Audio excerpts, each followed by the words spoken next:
Irmãos, nós, pecadores como somos, como alegra o nosso coração ouvir a adoração das crianças. Imagine o coração de Deus. Uma bênção para nós podermos ver as crianças adorando ao Senhor. Antes de fazermos a leitura, livro de Atos, capítulo 2, abra sua Bíblia, livro de Atos, capítulo 2.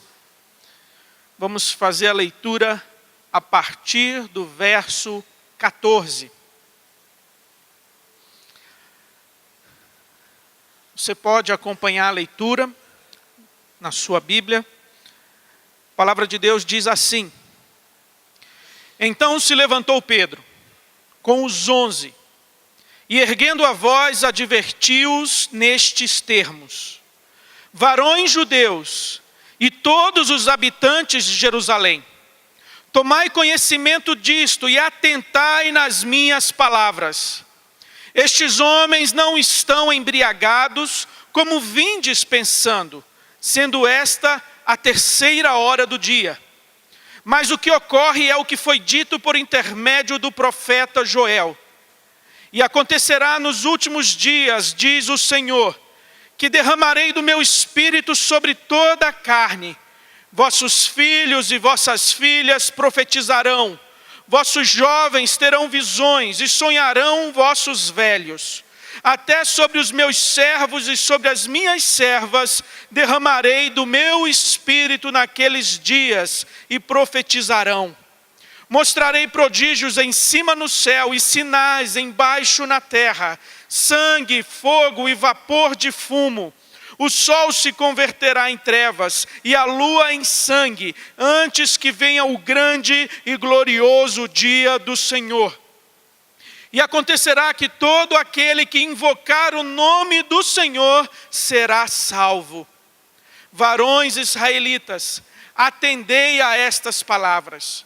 Jesus, o Nazareno, varão aprovado por Deus diante de vós, com milagres, prodígios e sinais, os quais o próprio Deus realizou por intermédio dele entre vós, como vós mesmos sabeis. Sendo este entregue pelo determinado desígnio e presciência de Deus, vós o matastes, crucificando-o por mãos de iníquos, ao qual, porém, Deus ressuscitou, rompendo os grilhões da morte, porquanto não era possível fosse ele retido por ela. Porque a respeito dele diz Davi: diante de mim via sempre o Senhor, porque está à minha direita, para que eu não seja abalado. Por isso se alegrou o meu coração e a minha língua exultou. Além disso, também a minha própria carne repousará em esperança, porque não deixarás a minha alma na morte, nem permitirás que o teu santo veja a corrupção. Fizeste-me conhecer os caminhos da vida, encher-me-ás de alegria na tua presença. Irmãos, seja-me permitido dizer-vos claramente a respeito do patriarca Davi, que ele morreu e foi sepultado, e o seu túmulo permanece entre nós até hoje. Sendo, pois, profeta e sabendo que Deus lhe havia jurado que um dos seus descendentes se assentaria no seu trono, prevendo isto, referiu-se à ressurreição de Cristo, que nem foi deixado na morte e nem o seu corpo experimentou corrupção. A este Jesus Deus ressuscitou, do que todos nós somos testemunhas. Exaltado, pois, à destra de Deus, tendo recebido do Pai a promessa do Espírito Santo, derramou isto que vedes e ouvis. Porque Davi não subiu aos céus, mas ele mesmo declara: disse o Senhor ao meu Senhor: assenta-te à minha direita, até que eu ponha os teus inimigos por estrado dos teus pés. Esteja absolutamente certa, pois, toda a casa de Israel, de que a este Jesus que vós crucificastes, Deus o fez Senhor e Cristo. Ouvindo eles estas coisas, compungiu-se-lhes o coração. E perguntaram a Pedro e aos demais apóstolos: que faremos, irmãos? Respondeu-lhes Pedro: arrependei-vos, e cada um de vós seja batizado em nome de Jesus Cristo, para a remissão dos vossos pecados, e recebereis o dom do Espírito Santo, pois para vós outros é a promessa, para vossos filhos e para todos os que ainda estão longe, isto é, para quantos o Senhor nosso Deus chamar. Com muitas outras palavras, deu testemunho e exortava-os dizendo: salvai-vos desta geração perversa. Então os que lhe aceitaram a palavra foram batizados, havendo um acréscimo naquele dia de quase 3.000 pessoas. Amém. Irmãos, o resumo de tudo que nós lemos é Cristo no centro de tudo. Esse é o tema da nossa reflexão. Cristo no centro de tudo. Se nós fôssemos dividir todo o capítulo 2, a mensagem da semana passada, a igreja em adoração, vem o derramar do Espírito. Cai o Espírito sobre os ali presentes. A igreja em adoração. Hoje, verso 14 ao 41, a igreja em evangelização, a proclamação do Evangelho, a proclamação de Cristo como Senhor e Salvador. Versos 42 a 47, a igreja em comunhão, a vida de comunhão da igreja. E dividindo esse texto que nós acabamos de ler, nós podemos ver aqui 3 pontos. O que aconteceu, como aconteceu e por que aconteceu. Esses são os 3 pontos da mensagem. O que, como e por quê. O que nós temos aqui? O primeiro sermão pregado na comunidade apostólica. Pedro se levanta e desempenha aqui a função de um guia, de um condutor, aquele que pega seus ouvintes pela mão e pelas páginas do Antigo Testamento, vai explicando como Deus cumpriu as suas promessas, vai explicando o evento que acabara de acontecer. Pedro se levanta então, ministrando, trazendo esse sermão, trazendo essa explicação. E o que nós temos aqui? A mesma Jerusalém. Cidade hostil, cidade perigosa aos cristãos. A Jerusalém que crucificou a Cristo e que perseguiu seus discípulos. Nós temos aqui, dentre os ouvintes, dentre aquela audiência, muito provavelmente, muitas pessoas daquele mesmo grupo que gritou: crucifica-o, crucifica-o. A mesma cidade, muitos dos mesmos ouvintes, mas nós não temos aqui o mesmo Pedro. Aquele Pedro que se escondeu, aquele Pedro que negou a Jesus, aquele Pedro amedrontado, deu lugar agora a um Pedro ousado, confiante. E sabe por que isso aconteceu? Porque a promessa de Atos 1, verso 8, se cumpriu. O dínamos, o poder de Deus, já foi dado, foi derramado. E é no poder do Espírito que Pedro se levanta para proclamar a salvação em Cristo Jesus. Nessa reflexão, nós não vamos meditar sobre a doutrina do Espírito Santo. Até porque, de maneira curiosa, ele não é o personagem central, ele não é o tema central de Atos capítulo 2, como muitos parecem entender. A mensagem não é sobre o Espírito Santo. A mensagem não é sobre o dom de línguas. A mensagem não é sobre os apóstolos. A mensagem não é sobre Pedro e suas grandes experiências com Jesus. A mensagem é sobre Cristo. E a pregação na igreja de Deus deve ser sobre Cristo, a sua glória, a sua obra, o seu poder.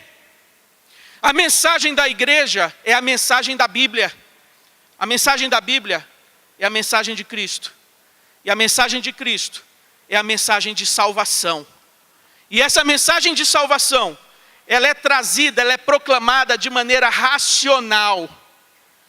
Pedro aqui não se dirige a emoções, a sentimentos. Pedro aqui não quer trabalhar nos sentimentos das pessoas, mas de maneira racional, ele se dirige àqueles ouvintes. Porque o evangelho que move os nossos corações, os nossos afetos, esse evangelho chega até nós, através da mente. Assim, a vinda do Espírito Santo, conforme aconteceu aqui em Atos 2, isso nada mais é do que resultado da obra de Cristo. É mais um resultado da obra de Cristo. Cristo e o seu sacrifício foram aceitos diante de Deus. E porque ele foi aceito diante de Deus, ele foi ressuscitado, ele foi recebido em glória no céu. E de lá ele enviou o seu Santo Espírito. E qual é a função do Espírito Santo? Qual é a tarefa, a obra do Espírito Santo? É glorificar a Cristo, é aplicar a salvação de Cristo na vida dos homens, é capacitar a igreja de Cristo a viver para a glória de Cristo. Depois dessa introdução, vamos então ao nosso primeiro ponto. O que aconteceu?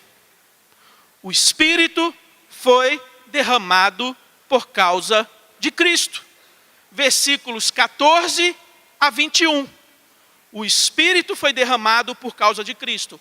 Foi isso que aconteceu.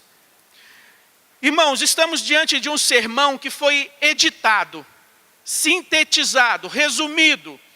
E isso está expresso no verso 40. Com muitas outras palavras deu testemunho. Mas aqui Lucas, ele resume. Nós temos aqui dois grupos de ouvintes, dois grupos de pessoas. Aqueles que zombavam, que diziam, estão embriagados. Exageraram no vinho. O vinho naquela época não era suco, era alcoólico. E por isso embriagava. Se fosse suco, não ia ter ninguém embriagado. E o primeiro grupo então zombava. Mas havia um segundo grupo. E esse segundo grupo dizia o seguinte: o que quer dizer isso? O que está acontecendo? O que significa isso? Ao primeiro grupo, Pedro responde de maneira objetiva: não há ninguém embriagado aqui às 9h da manhã. E ao segundo grupo, que perguntou o que quer dizer isso, agora Pedro vai explicar. E ele começa justamente apontando, dizendo, isso é o que ocorre, a saber, aquilo que foi dito por intermédio do profeta Joel. E assim Pedro coloca diante deles, Joel capítulo 2, versos 28 a 32, a promessa de que nos últimos dias Deus visitaria o seu povo. Irmãos, se você ler todo o livro de Joel, você vai ver que nos capítulos iniciais há ali uma palavra de condenação, de juízo, de severidade. Deus está punindo o seu povo, enviando pragas sobre o seu povo, por causa da rebeldia, por causa do coração endurecido, por causa da quebra da aliança. Mas a palavra de Deus ali em Joel não é apenas juízo, é também esperança. E há ali em Joel 2 essa promessa de que Deus iria visitar o seu povo, que Deus iria restaurar o seu povo, que Deus iria derramar do seu Espírito sobre o seu povo. E isso aconteceria nos últimos dias. E esses últimos dias foram inaugurados com a vinda do Messias, com a vinda do Rei. A mensagem de João Batista, a mensagem de Jesus: arrependei-vos, pois é chegado o reino de Deus. E por que o reino de Deus é chegado? Porque o Rei está entre nós. Como houve a promessa que a glória da segunda casa seria maior do que a glória da primeira casa. E por que a glória do segundo templo, o templo de Herodes? Porque a glória daquele templo foi maior. Havia mais ouro, havia mais prata, havia mais materiais preciosos? Não. A glória do segundo templo foi maior, porque o próprio Deus andou por aqueles corredores. porque o próprio Deus encarnado se fez presente naquele templo, e porque Deus se encarnou e habitou entre nós, os últimos dias foram inaugurados.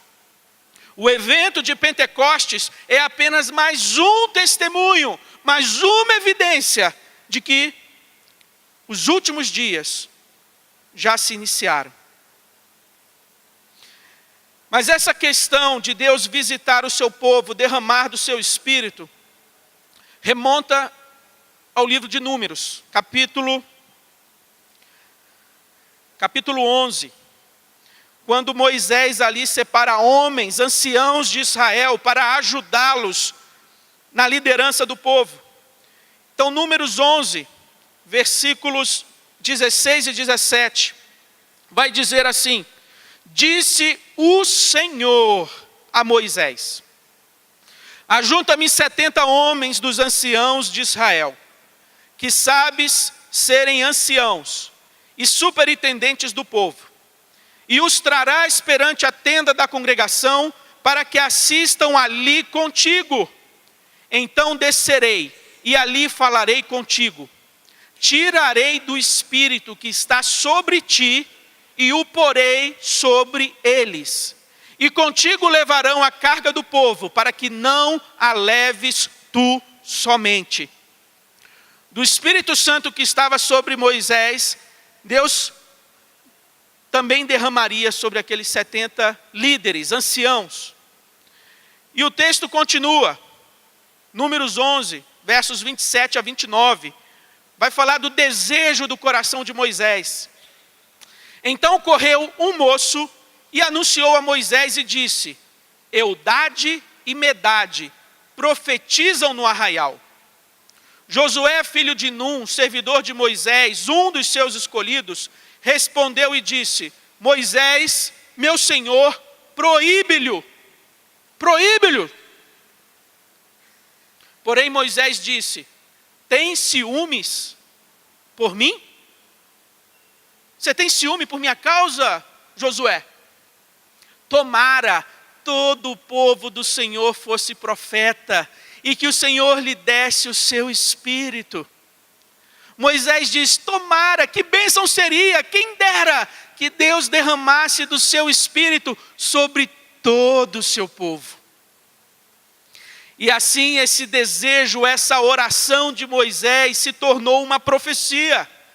Joel 2, 28 e 29, acontecerá depois que derramarei o meu espírito sobre toda a carne. Vossos filhos, vossas filhas profetizarão, vossos velhos sonharão, vossos jovens terão visões, e até sobre os servos e sobre as servas derramarei o meu espírito naqueles dias. Pedro diz ali aos seus ouvintes que o cumprimento dessa profecia de Joel é o que eles acabaram de testemunhar. A promessa se cumpriu. O Espírito de Deus derramado de forma generosa sobre todo o seu povo.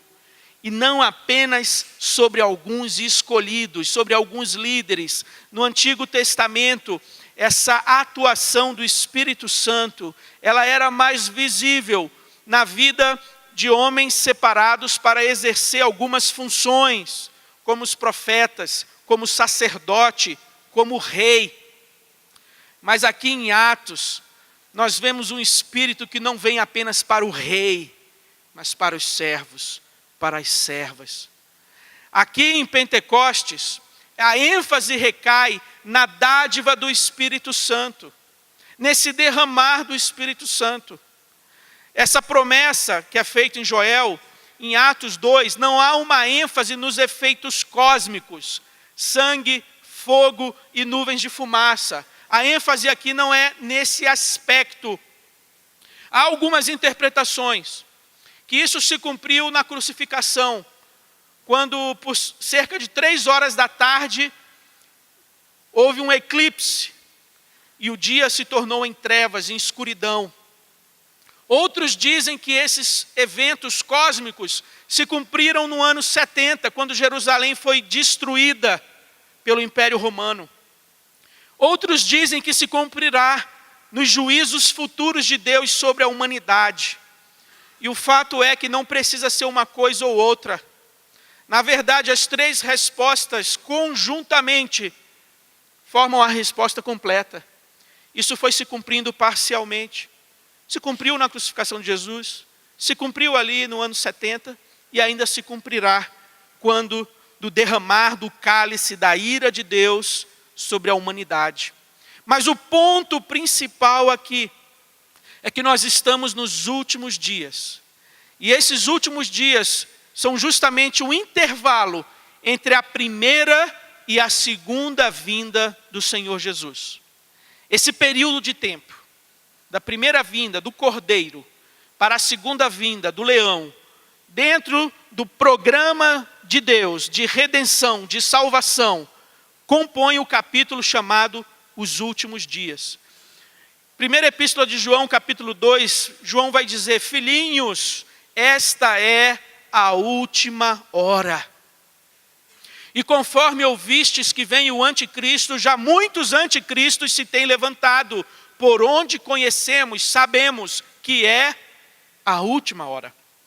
Essa palavra de Joel é uma palavra escatológica, é uma palavra que aponta para os últimos dias.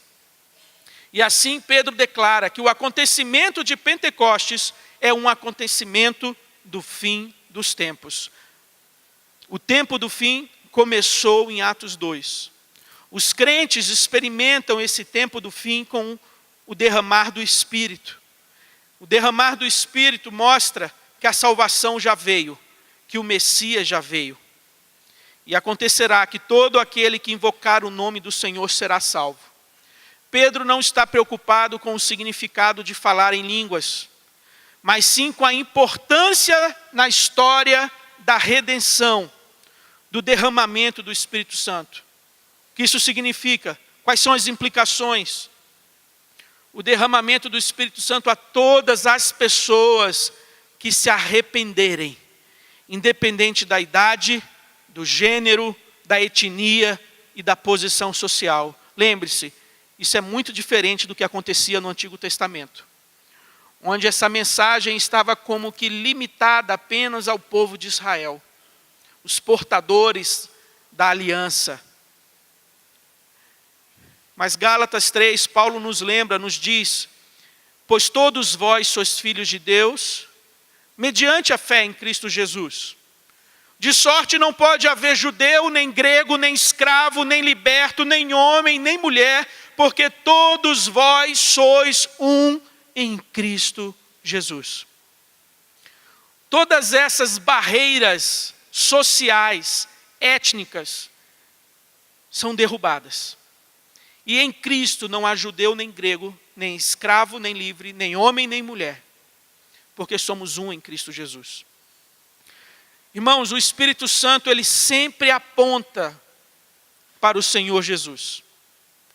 Ele é enviado para capacitar a igreja a dar testemunho de Jesus.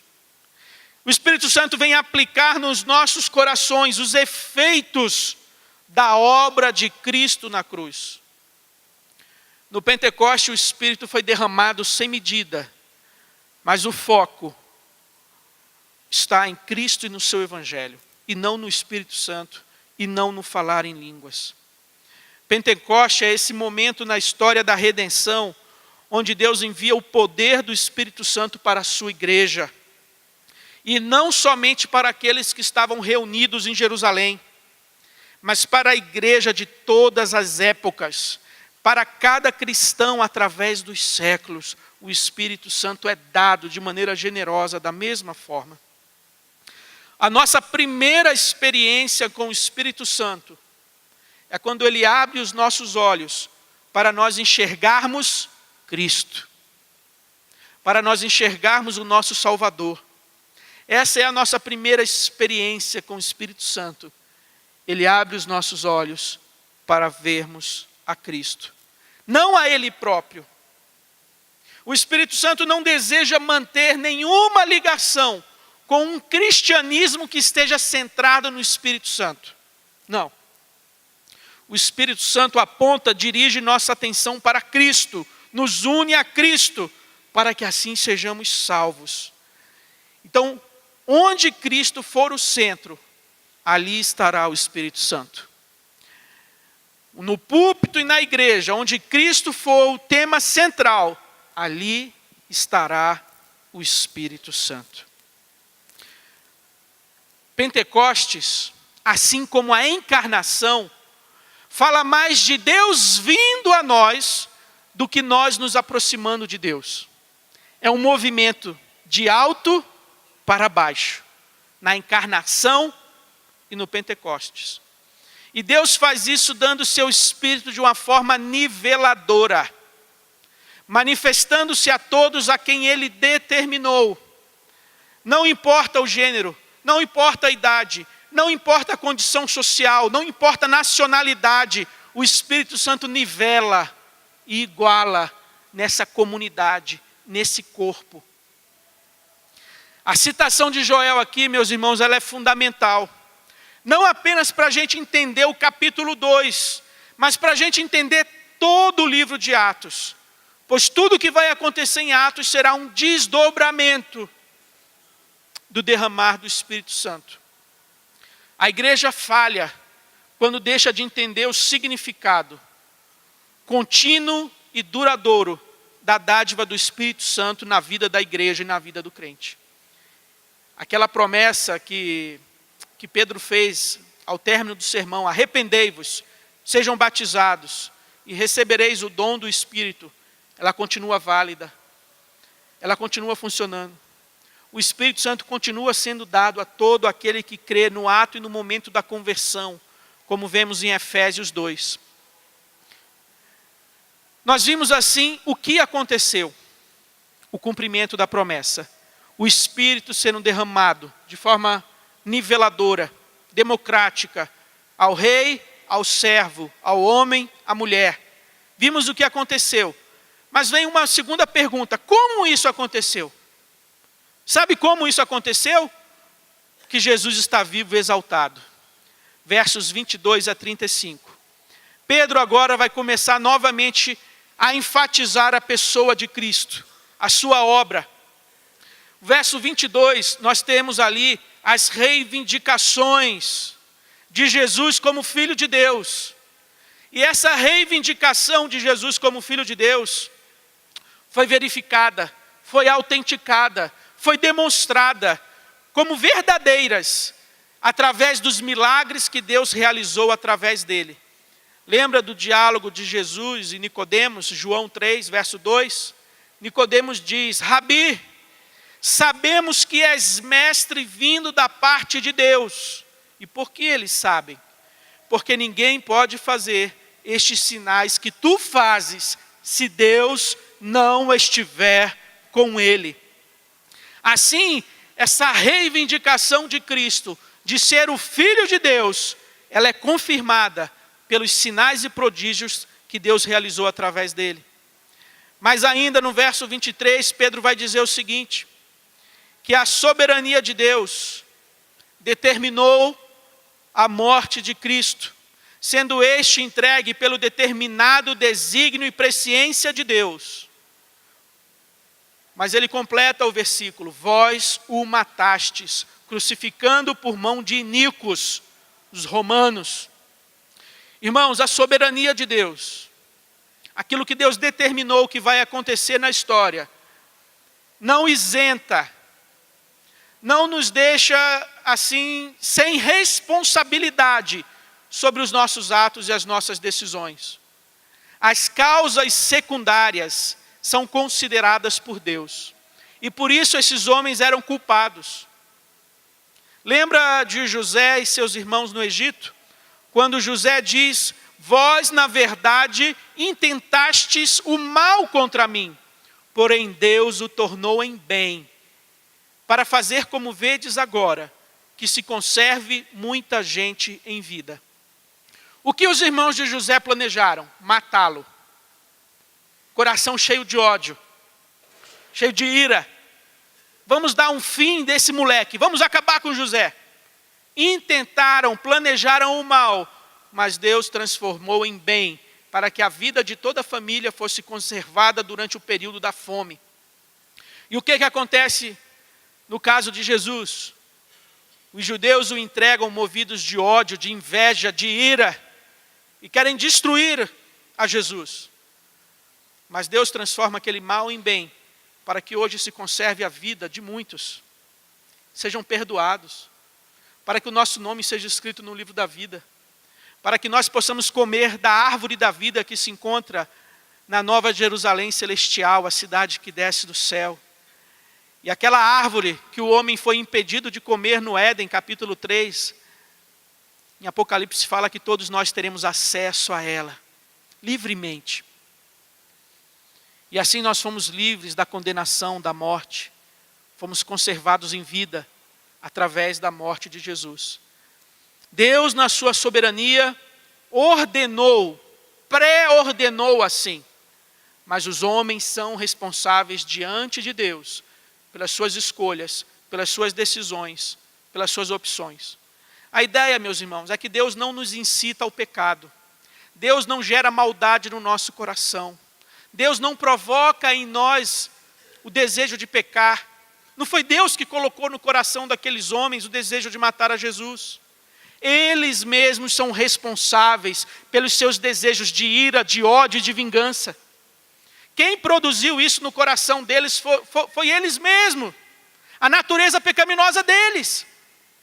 Deus simplesmente usou aquilo para cumprir o seu propósito.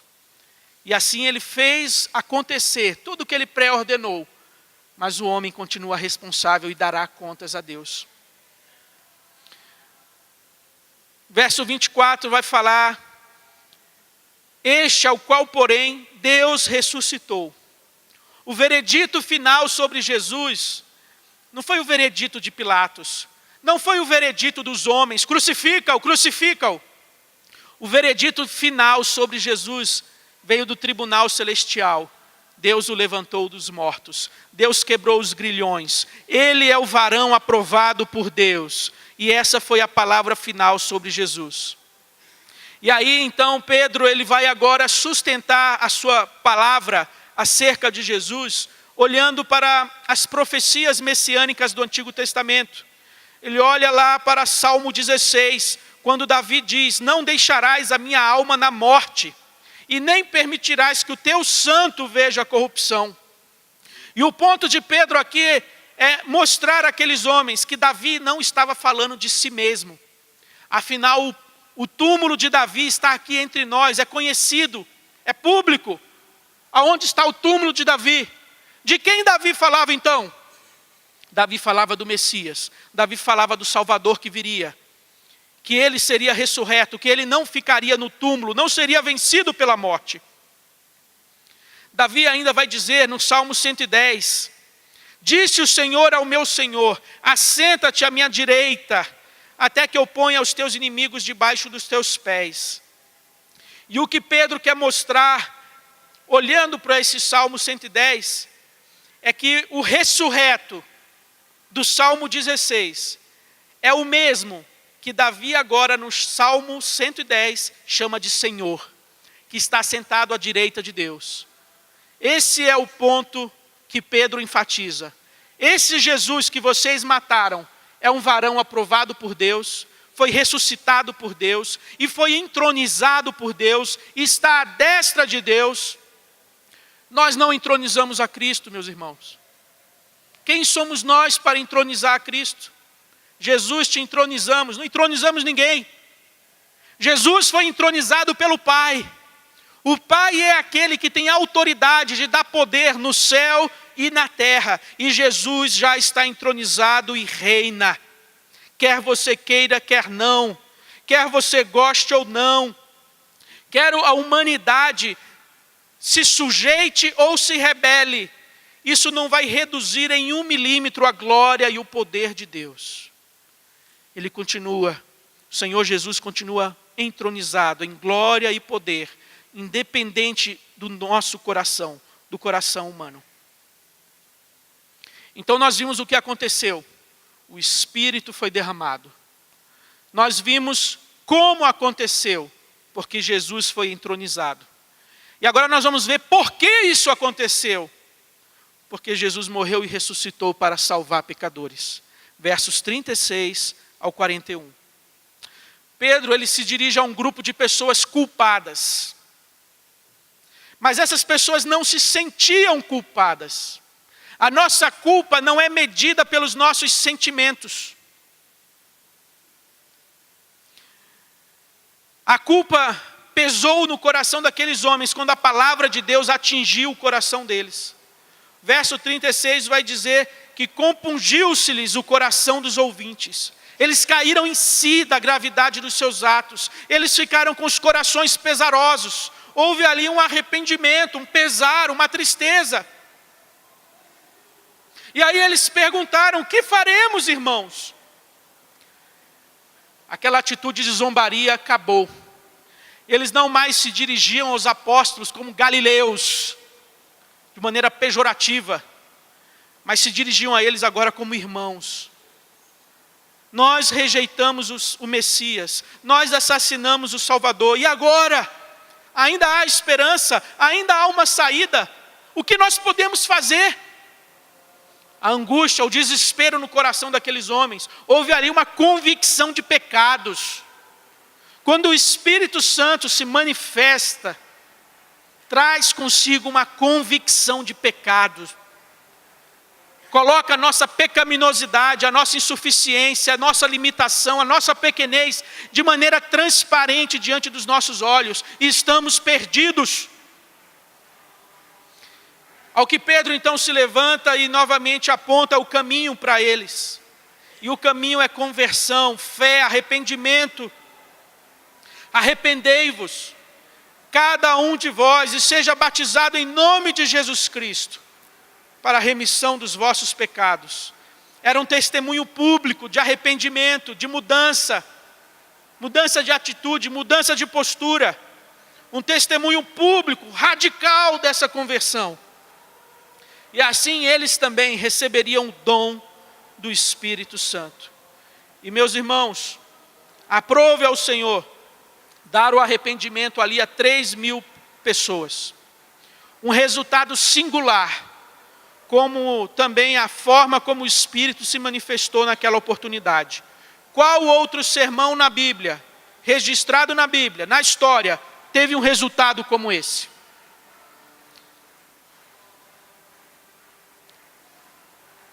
Quais são as aplicações disso? Cristo no centro de tudo. Cristo no centro da história, Cristo no centro da palavra, Cristo no centro da salvação, Cristo no centro da vida da igreja. Cristo entronizado à destra de Deus, de onde virá julgar vivos e mortos. Primeira aplicação. A nossa pregação deve ser uma pregação bíblica. A nossa pregação não pode ser uma pregação humanista, voltada apenas a satisfazer desejos do ego, do coração humano, que quer uma palavra que afague, que acaricie, que faça sentir bem. Aqueles homens, ao término do sermão de Pedro, não estavam se sentindo bem. Não estavam ali nas alturas, nas nuvens, com o seu ego inflado.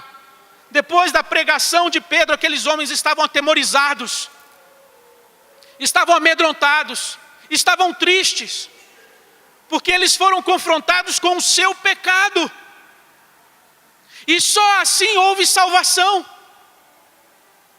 E a pregação nos nossos púlpitos tem que ser uma pregação bíblica. Tem que ser uma pregação que aponte para Cristo, para a obra de salvação, e não apenas uma pregação moralista, retirando princípios morais da Escritura, mas apontando para Cristo, nosso Salvador. Esse Espírito Santo já foi dado à igreja de Cristo. Esse Espírito Santo habita em cada crente, salvo, redimido.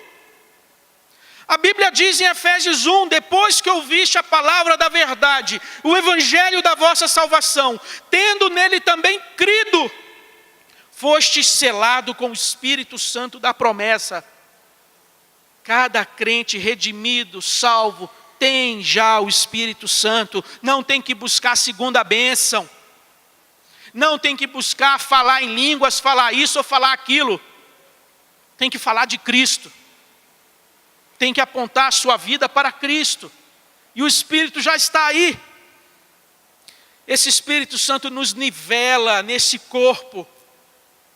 Seja você um empresário poderoso, seja você um funcionário humilde, seja você homem ou mulher, velho ou criança, adolescente ou jovem, o Espírito Santo foi dado a você.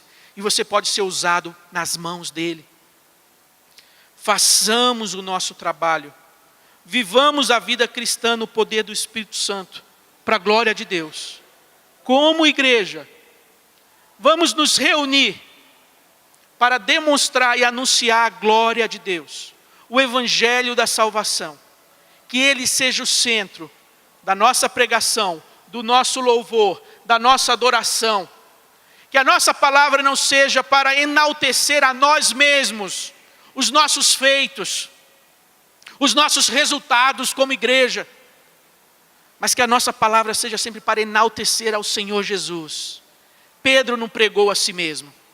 Pedro pregou o Senhor que venceu a morte e que está entronizado à direita de Deus, de onde ele dirige a sua igreja, de onde ele dirige o seu povo e de onde ele virá para nos reunir, para estarmos junto com ele para todo sempre, por toda a eternidade. Portanto, meus irmãos, o Espírito Santo já nos foi dado. Vamos arregaçar as mangas e vamos trabalhar. Vamos mortificar a nossa carne, o nosso eu, a nossa vaidade, a nossa soberba. Vamos colocar isso aos pés da cruz. E como igreja, vamos viver uma vida operosa e humilde para a glória de Deus.